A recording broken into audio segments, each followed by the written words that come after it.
Income tax பத்தின புரிதல். Income டேக்ஸ்னா என்ன? இன்கம் டேக்ஸ்ன்றது கவர்மெண்ட்டுக்கு ஒரு முக்கியமான வருமானம். அதுல இருந்துதான் பொது பணியும் மற்ற அரசு பணியும் பண்ண அவங்களுக்கு பணம் கிடைக்குது.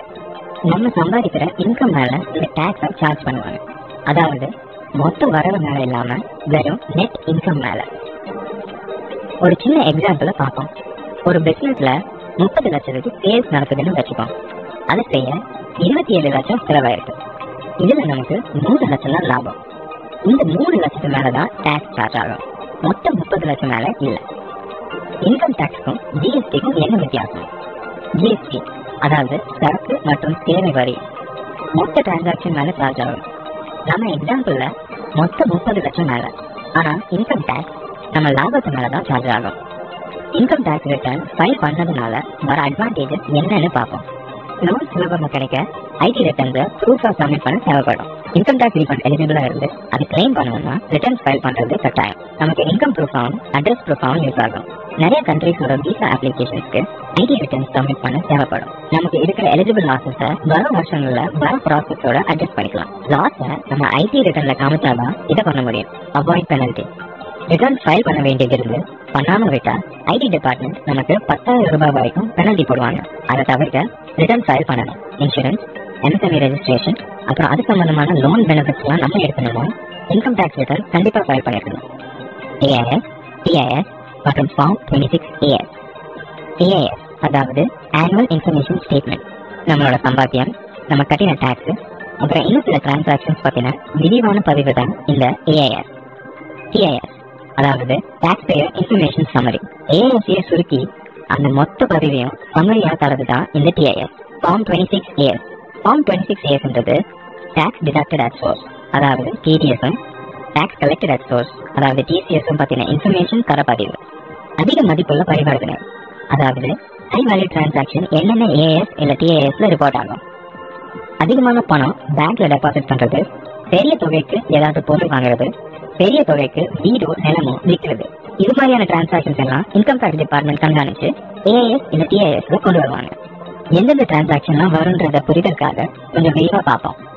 ஒரு ஃபைனான்சியல் இயர்ல சேவிங்ஸ் அண்ட் எஃப்டி அக்கௌண்ட்ஸ்ல 10 லட்சத்துக்கு மேல பண்ற கேஷ் டெபாசிட், ஒரு ஃபைனான்சியல் இயர்ல சேவிங்ஸ் அண்ட் எஃப்டி அக்கௌண்ட்ஸ்ல 10 லட்சத்துக்கு மேல பண்ற கேஷ் விட்ரால், பேங்க் டிராஃப்ட் அல்லது பே ஆர்டர்ஸ் அல்லது பேங்கர்ஸ் செக்குக்கு 10 லட்சத்துக்கு மேல ஒரு ஃபைனான்சியல் இயர்ல கேஷ் பேமெண்ட் பண்ணிருந்தா, ஒரு ஃபைனான்சியல் இயர்ல 50 lakhsக்கு மேல கேஷ் டெபாசிட்டோ விட்ராலோ ஒருத்தரோட கரண்ட் அக்கௌண்ட் இல்ல அக்கௌண்ட்ஸ்ல பண்ணிருந்தா, ஒரு ஃபைனான்சியல் இயர்ல கிரெடிட் கார்டு மூலமா 1 லட்சத்துக்கு மேல செலவு பண்ணிருந்தா, ஒரு ஃபைனான்சியல் இயர்ல 10 லட்சத்துக்கு மேல டிபென்ச்சர்ஸோ பாண்ட்ஸோ வாங்கியிருந்தா, ஒரு ஃபைனான்சியல் இயர்ல 10 லட்சத்துக்கு மேல யூனிட்ஸ் ஆஃப் மியூச்சுவல் ஃபண்ட்ஸ் வாங்கியிருந்தா, ஒரு ஃபைனான்சியல் இயர்ல 10 லட்சத்துக்கு மேல ஷேர்ஸ் வாங்கியிருந்தா.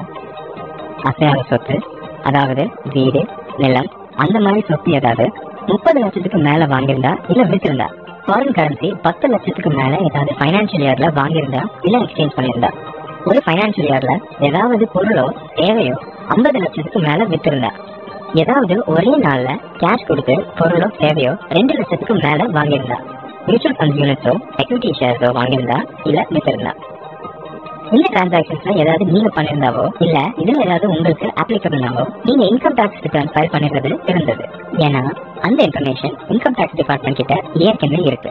யாரெல்லாம் இன்கம் டாக்ஸ் ரிட்டர்ன் கம்பல்சரியா ஃபைல் பண்ணணும்? அடுத்த சொல்ல கேட்டகரி எல்லாம் இன்கம் டாக்ஸ் ரிட்டர்ன் கண்டிப்பா ஃபைல் பண்ணணும். உங்க இன்கம் பேசிக் எக்ஸம்ஷன் லிமிட் தாண்டிச்சுன்னா ஒவ்வொருத்தருக்கும் அவங்க வயசும் அவங்களோட இன்கமும் பொறுத்து அது வேறுபடும். இதுல கவனிக்க வேண்டியது என்னன்னா இன்கம் டாக்ஸ் லா படி நம்ம இன்கம் பொறுத்து தான் நம்ம ரிட்டர்ன் ஃபைல் பண்ணணுமா வேணாமான்னு தீர்வாகுது. டாக்ஸ் கட்டணுமா இல்லையான்றத பொறுத்து இல்ல. ஆனா இத நம்மள பல பேர் தவறா டாக்ஸ் கட்ட வேண்டியது இல்லையே, அப்போ இன்கம் டாக்ஸ் ரிட்டர்னும் ஃபைல் பண்ண தேவையில்லையேன்னு புரிஞ்சிருக்கும். அது போக அடுத்த ஸ்கிரீன்ல தெரியுற ஹை வேல்யூ டிரான்சாக்சன்ஸ் ஏதாவது பண்ணிருந்தாலும் ரிட்டர்ன் ஃபைல் பண்ணணும். உங்க கரண்ட் அக்கௌண்ட் இல்ல அக்கௌண்ட்ஸ்ல டெபாசிட் பண்ணின பணம் 1 கோடிக்கு மேல போச்சுன்னா, நீங்க வெளிநாட்டு பயணம் செஞ்சு அதுல 2 லட்சத்துக்கு மேல செலவு பண்ணிருந்தா, உங்க எலக்ட்ரிசிட்டி பில் 1 லட்சத்துக்கு மேல இருக்குன்னா, நீங்க வெளிநாட்டுல பேங்க் அக்கௌண்ட்டோ கேபிட்டல் ஆசட்டோ இல்ல ஏதாவது என்டிட்டியில பெனிஃபிஷியரி இன்ட்ரெஸ்ட் வச்சிருந்தாவோ இல்ல வெளிநாட்டு அக்கௌண்ட்ல சைனிங் அத்தாரிட்டி அதாவது கையெழுத்து இடம் அதிகாரம் வச்சிருந்தா, உங்க தொழிலோட மொத்த வரவு அதாவது டர்ன் ஓவர் 60 lakhsக்கு மேல இருந்தா, உங்களோட ப்ரொஃபஷன் டாக்டர் இன்ஜினியர் போன்றவங்களோட மொத்த வரவு அதாவது டர்ன் ஓவர் 10 லட்சத்துக்கு மேல இருந்தா, மொத்த டிடிஎஸோ இல்ல டிசிஎஸ் அமௌண்ட்டோ 25,000க்கு மேல இருந்தா, இதே லிமிட் சீனியர் சிட்டிசனா இருந்தா 50,000க்கு இன்க்ரீஸ் ஆகும். சேவிங்ஸ் பேங்க்ல மொத்தமா 50 லட்சத்துக்கு மேல ஒரு ஃபைனான்சியல் இயர்ல டெபாசிட் பண்ணிருந்தா எந்த ஐடிஆர் ஃபார்ம் ஃபைல் பண்ணணும்? நமக்கு எந்த ITR form ITR 1 to ITR 7 அப்ளிகபிள்ன்றது நம்ம என்ன வருமானம் சம்பாதிக்கிறோம், நம்ம எந்த டாக்ஸ் கேட்டகரி, நம்ம சொத்து மதிப்பு என்ன, நம்ம எந்த நாட்டுல வசிக்கிறோன்றதை எல்லாம் பொறுத்து முடிவாகும்.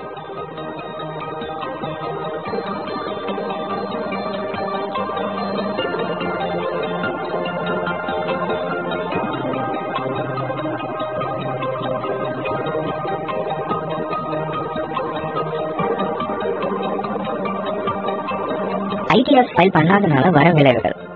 நிதி சம்பந்தமான விளைவு. ஐடிஆர் ஃபைல் பண்ண வேண்டியது இருந்து பண்ணாம விட்டா 10,000 ரூபாய் வரைக்கும் பெனல்ட்டியும், கட்ட வேண்டிய டாக்ஸ்க்கு மேல இன்ட்ரெஸ்டும் சார்ஜ் பண்ணுவாங்க. Notices and assessment. Tax department return file பண்ண சொல்லி நோட்டீஸ் அனுப்புவாங்க. அதுக்கு நம்ம பதில் அனுப்பாம விட்டாலும் அவங்க கிட்ட இருக்கிற இன்ஃபர்மேஷன் வச்சு பெஸ்ட் ஜட்ஜ்மெண்ட் அசஸ்மெண்ட் செஞ்சு டாக்ஸ் லைபிலிட்டியை கணிப்பாங்க. Credit implication. லோனோ இல்ல மற்ற கடன் வாங்குறதுக்கான தகுதியும் ரிட்டர்ன் ஃபைல் பண்ணலன்னா குறையும். டாக்ஸ் ரீஃபண்ட்ஸ் மற்றும் லாஸ் கேரி ஃபார்வர்ட். முன்னாடி சொன்ன மாதிரி ரிட்டர்ன் ஃபைல் பண்ணலன்னா நம்மளால எலிஜிபிளான லாஸோ இல்ல ரீஃபண்டோ எடுக்க முடியாது.